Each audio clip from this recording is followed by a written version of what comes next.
नमस्कार मित्र आणि मैत्रिणींनो, आपल्या सर्वांचे सदाबार मराठी कथा या चॅनलमध्ये स्वागत आहे. तुमच्यासाठी घेऊन आलोय अनुसया या कथेचा भाग 5. ज्यांनी अनुसया या कथेचे मागील भाग पाहिले नसतील त्यांनी कृपया पाहून घ्या. अनुसया भाग 5 पूर्वार्ध. मागील भागात आपण पाहिले, अनुसया पुजाऱ्याकडून सरळ सावकाराच्या घरी जाते. ती सावकाराला शरण जाते आणि त्याच्याच घरी राहायचे ठरवते. सावकारही खुश होऊन अनुसयाला सोन्याची चेन बक्षीस म्हणून देतो. अनुसया सावकारला खुश करून त्याचे मन जिंकते आणि त्याच्या ड्रायव्हरला कामावरून काढून टाकते. ड्रायव्हरची बायको सावकाराला तिच्या नवऱ्याऐवजी तिच्या मुलाला कामाला घ्या म्हणून खूप गयावया करते. सावकाराला एक ड्रायव्हरची गरज असते म्हणून तो त्याच्या मुलाला ठेवून घेतो. एक दिवस अनुसया शहरात खरेदीला जाते. त्यावेळी तिची आणि नवीन ड्रायव्हर अजय सोबत तिची ओळख होते. ती बरीच खरेदी अजयच्या मदतीने करते. शहरातून परत आल्यावर सावकार पटकन अनुसयाच्या रूममध्ये जातो आणि आपल्या गरजा भागवतो. सायंकाळची वेळ झाली होती म्हणून तो कापडं घालतो आणि अनुसयाला म्हणतो, मी गावात फेरफटका मारून येतो, तू आता तुझं काम आवरून घे, असं म्हणून सावकार निघून जातो. कथेचा पुढील भाग. अनुसया भाग 5. थोड्या वेळाने अनुसया उठली. तिने आंघोळ केली. नेहमीची कपडे घालून ती बाहेरून वाड्यात आली असं मालकिणीला दाखवले. अनुसयाने वाड्यातील सर्व काम केले. त्यानंतर तिने मालकिणीसोबत थोड्या गप्पा केल्या. सावकाराच्या पत्नीची दिवसेंदिवस तब्येत खराब होत चालली होती. त्यामुळे अनुसयाला तिची कीव येत होती. त्यामुळेच ती घरातील धुणी भांडी स्वयंपाक अशी सर्व कामे करायची. थोड्या वेळाने अनुसया सावकाराच्या रूममध्ये येते. तिला आपण आणलेल्या मोबाईलची उत्सुकता लागली होती. ती मोबाईल पाहत बसते. तिला एकदम शहरातील साहेबांची आठवण होते. त्याने दिलेला नंबर ती सेव्ह करण्याचा प्रयत्न करत होती, पण तिला काही ते जमत नव्हतं. पण तो नंबर पाहून ती साहेबांना कॉल करते. साहेबांनी फोन उचलला. फोनवर अनुसया आहे हे ऐकून तर साहेब खूप खुश झाला. त्याला अनुसया एवढी आवडली होती की त्याने पुजाऱ्याला बऱ्याच वेळा अनुसयाबद्दल विचारले होते. न राहून साहेब एक दिवस सुट्टी टाकून गावी सुद्धा आला होता. मात्र पुजाऱ्याला अनुसयाबद्दल काहीच माहीत नव्हतं. पुजाऱ्यांनी साहेबांना इतर देवदासी दाखवल्या, पण साहेबाला तर फक्त अनुसया हवी होती. त्यामुळे साहेब नाराज होऊन परत गावी गेला. फोनवरच साहेब तिला म्हणू लागला, तुला किती पैसे हवे आहेत सांग, पण तू माझ्याकडे ये आणि माझी गरज भागव. अनुसयाला साहेबांची कमजोरी लक्षात आली. ती साहेबाला म्हणू लागली की पैसे नको, मला फक्त तुमच्यासारख्या चांगल्या माणसांचा सहवास हवा आहे.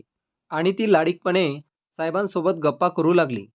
साहेब, मला सुद्धा तुम्ही खूप आवडता, पण काय करू, मला न घर न दार, त्यामुळे मी गावातच लपत लपत फिरते. तेव्हा साहेबांनीच अनुसयाला ऑफर केली की ठीक आहे अनुसया, मी तुला एक रूम भाड्याने घेऊन देतो. त्यावर अनुसया म्हणाली, साहेब, असे रूममध्ये किती दिवस लपून राहणार, मला तुम्ही एक घर देणार का? साहेब थोडा विचारात पडला. पण अनुसया लगेच त्याला म्हणाली, साहेब, काळजी करू नका, त्यासाठी लागणारे पैसे मी जमवले आहेत. मला फक्त तुम्ही घर घेण्यास मदत करा. तेव्हा साहेबांनी तिला शब्द दिला, ठीक आहे, तुझ्यासाठी एक चांगल्या घराची व्यवस्था मी करतो. साहेब बांधकाम विभागातील असल्यामुळे त्यांच्यासाठी ही गोष्ट सहज होती. साहेब भेटीसाठी अधीर झाला होता. तो तिला म्हणू लागला की तू मला भेटायला कधी येणार? उद्याच तुम्हाला भेटायला येते, पण कुठे भेटू? साहेब म्हणाला, तू फक्त शहरात आली की मला फोन कर. अनुसया तयार झाली. साहेबांना ठीक आहे असे म्हणून तिने फोन ठेवला. अनुसयाला राहायला स्वतःच्या हक्काचे घर हवे होते. म्हणूनच तिनं साहेबांना आणि सावकाराला खुश केलं. तसेही या दोघांना हाताशी घेतलं नसतं तरीही तिच्यासोबत या नराधमांनी बरं वाईट केलं असतं. म्हणून दुनियादारी समजून अनुसयाने स्वतःच्या शरीराचा वापर करून ही दोन माणसं हाताशी ठेवली. संध्याकाळ होऊन गेली होती. अंधार पडल्यावर सावकार घरी आला. त्यानं आपल्या बायकोसोबत रात्रीचे जेवण केलं आणि थोडा आरामासाठी म्हणून स्वतःच्या रूममध्ये आला. अनुसया तेथे मोबाईल बघत पडली होती. सावकार तिच्या शेजारी जाऊन बेडवर झोपला. अनुसयानं सावकारला मिठी मारली. तसं सावकार तिला म्हणाला, आज काय गाडी खूप खुश दिसते आहे. अनुसया अधिकच लाडीकपणे सावकाराच्या अंगाशी खेळू लागली आणि सावकाराला म्हणाली, तुमचे काय, माझ्यावरचे मन भरले की तुम्ही मला वाड्याबाहेर काढणार? सावकारानं तिच्याकडे तोंड केलं. तिच्या चेहऱ्यावर हात फिरवत तो तिला म्हणाला, "मी आजवर खूप बाया उपभोगल्या, पण एकीतही माझा जीव अडकला नाही. तुला पाहिल्यापासून मी अधीर झालो होतो आणि जेव्हा तुला उपभोगले, तेव्हापासून तर तुझा वेडाच झालो. खरं सांगू का तुला अनुसया, मी माझ्या बायकोच्या मरणाची वाट पाहत आहे. कधी एकदाची मरते असे झाले. ती गेली म्हणजे मला सगळे रान मोकळे होईल आणि या घरात मी तुला कायमचे ठेवून घेईल. माझ्या बायकोकडून मला शारीरिक सुख मिळत नाही.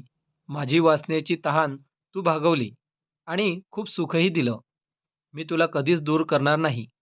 मग अनुसया त्याला म्हणाली, "हो, तुम्ही मला दूर करणार नाही आणि मी तुमचीच आहे. तुमच्या बायकोला पण जगू द्या. पण मी इथे वाड्यात अशी लपून किती दिवस राहणार? आणि आपल्या गावातील लोकही खूप वाईट आहेत. त्यापेक्षा तुम्ही मला शहरात कुठे रूम वगैरे घेऊन द्या. म्हणजे तुम्ही शहरात कधी आलात, तर तुमच्या हक्काच्या घरी येऊ शकता." सावकाराला अनुसयाचा विचार पटला आणि त्यानं पटकन अनुसयाला म्हटलं, की "तुझं बरोबर आहे. इथे मला तुझ्यासोबत संभोग करताना मनात खूप भीती असते, की कधी इकडे बायको येणार तर नाही ना? किंवा आपला आवाज तिच्यापर्यंत तर जात नाही ना? मी तुझ्यासाठी शहरात एक घर घेऊन देतो बघ." अनुसयाने खुश होऊन सावकाराच्या चेहऱ्याचे चुंबन घेतले. पुरुषाला कसं खुश करायचं हे आता अनुसयाने चांगलं हेरलं होतं. प्रेमानं ती सावकाराच्या छातीपोटावरून हात फिरवत त्याच्या सर्वांगाशी खेळू लागली. सावकाराला सगळे खूप छान वाटत होते. मग हळूच अनुसया सावकाराला म्हणाली, "मला उद्या शहरात फिरायला जायचंय. तुम्ही नेणार का?" सावकाराला उद्या गावातच काम होतं. त्यामुळे तो नाही म्हणाला. अनुसयाचा पडलेला चेहरा पाहत म्हणाला, की "तू आपली गाडी घेऊन जा आणि फिरून ये." त्याने लगेच अजयला फोन केला आणि उद्या शहरात जाण्यासाठी सांगितले. अनुसया खूप खुश झाली. अनुसयाने सावकाराचे कपडे काढण्यासाठी म्हणून शर्टाचे बटन काढू लागली. पण सावकाराने तिला थांबवले. सावकार उत्तेजित झाला होता. मात्र झोपण्याची वेळ झाली म्हणून तो उठून बायकोकडे गेला. अनुसया पुन्हा एकदा मोबाईलमध्ये गुंतली आणि मोबाईल पाहत पाहत तिला झोप लागली. सकाळी उठून तिने स्वतःचं आवरलं.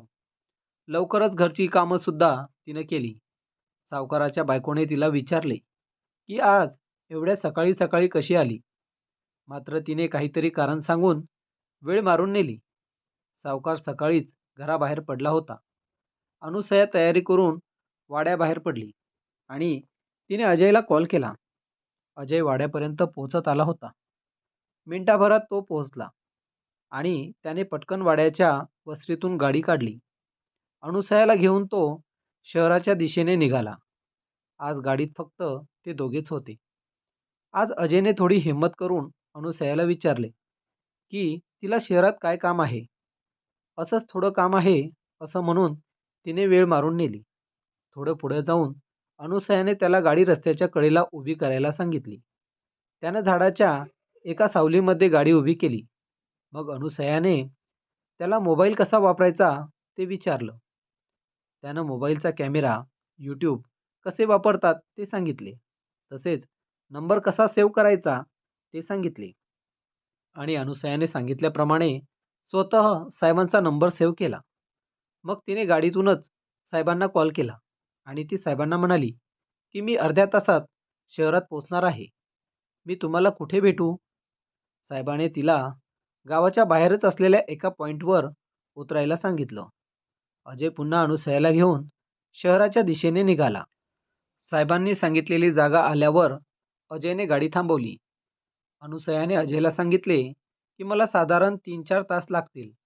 तोपर्यंत तुला काही फिरायचं असेल तर तू फिरून ये. नाहीतर टॉकीजला जाऊन एखादा पिक्चर पाहून ये." अजयने शहरात शिक्षण घेतल्यामुळे त्याचे मित्रपरिवार शहरात खूप होता. म्हणून तो तिला म्हणाला, की "मी मित्रांना भेटायला जातो. तुझं काम झालं की मला फोन कर." असं म्हणून तो तिथून निघून गेला. त्यानंतर 5 मिनिटातच साहेब एक गाडी घेऊन आला. अनुसयाला गाडीत बसवली आणि तो अनुसयाकडे बघतच राहिला. बऱ्याच दिवसांनी बघितल्यामुळे आणि तिची आतुरतेने वाट पाहत असल्यामुळे साहेब अनुसयाकडे पाहतच राहिला. पहिल्यापेक्षा अनुसया थोडी उजळली होती. तिच्या राहणीमानात थोडा बदल झाला होता. अनुसयाने थोडा साधारण मेकअप केला होता. त्यामुळे ती खूप सुंदर दिसत होती. तिने साहेबांकडे पाहून चुटकी वाजवली, तेव्हा साहेबांची धुंद उतरली. मग तो तिला घेऊन शहरातल्या एका छान हॉटेलमध्ये घेऊन गेला. ते 3 स्टार हॉटेल खूपच सुंदर होते. त्याची चमक-धमक पाहून अनुसया तर थक्क झाली. कारण तिने पहिल्यांदा एवढा चांगला हॉटेल पाहिला होता. साहेबांनी अगोदरच फोनवर एक रूम बुक करून ठेवली होती. तो तिला घेऊन त्या रूमवर गेला. ती रूम खूपच सुंदर होती. रूममध्ये येताच साहेबाने अनुसयाला घट्ट आलिंगन दिलं आणि तो तिच्या चेहऱ्यावर आणि मानेवर चुंबनांचा वर्षाव करू लागला आणि कपड्यावरूनच तिच्या सर्व अंगावर हात फिरवू लागला. साहेबांचे हात अनुसयाचे कपडे काढण्याचे प्रयत्न करू लागले. साहेब खूप उतावीळ प्राणी होता, हे अनुसयाला माहीत होतं. मग ती हळूच मागे झाली. "काय साहेब, किती ही घाई? पहिल्यांदा माझ्याकडे आलात तेव्हा सुद्धा खूप घाई केली आणि आता पण? मी कुठे पळून जाणार आहे का? मला थोडं फ्रेश तरी होऊ द्या." तेव्हा कुठे साहेब ध्यानावर आला. "सॉरी, सॉरी" म्हणत तो सोफ्यावर बसला. साहेबांना एक गोड स्मित हास्य करून ती बाथरूममध्ये गेली आणि फ्रेश होऊन 5 मिनिटात बाहेर आली. ती बोलत बोलत बेडवर बसली. हॉटेलचा बेड खूपच मऊ होता. बसल्याबरोबर अनुसया अर्धा इंच मऊशार बेडवर रुतल्या गेली. ती 2-3 वेळा उठून बसत होती. ते पाहून साहेब हसू लागला व हसतच येऊन अनुसया शेजारी बसला. तो थोडा शांत झाला होता. तो अनुसयाला म्हणाला, "तू तर पहिल्यापेक्षा छान दिसू लागली. माझी नजर तुझ्यावरून हटतच नाही." खरं तर साहेबांच्या डोळ्यात वासना उतरली होती. साहेबांनी आपल्याला शहरात भेटायला कशासाठी बोलवलं हे अनुसयाला चांगलंच माहीत होतं. साहेब आपली भूक भागवण्यासाठी आतुर झाला होता. या संधीचा फायदा घेऊन अनुसया साहेबांना म्हणाली, "साहेब, माझे या जगात कुणीच नाही. मला शहरात राहायचे आहे.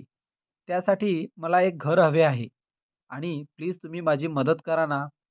साहेबांनी तिला लगेच मदतीचे वचन दिले.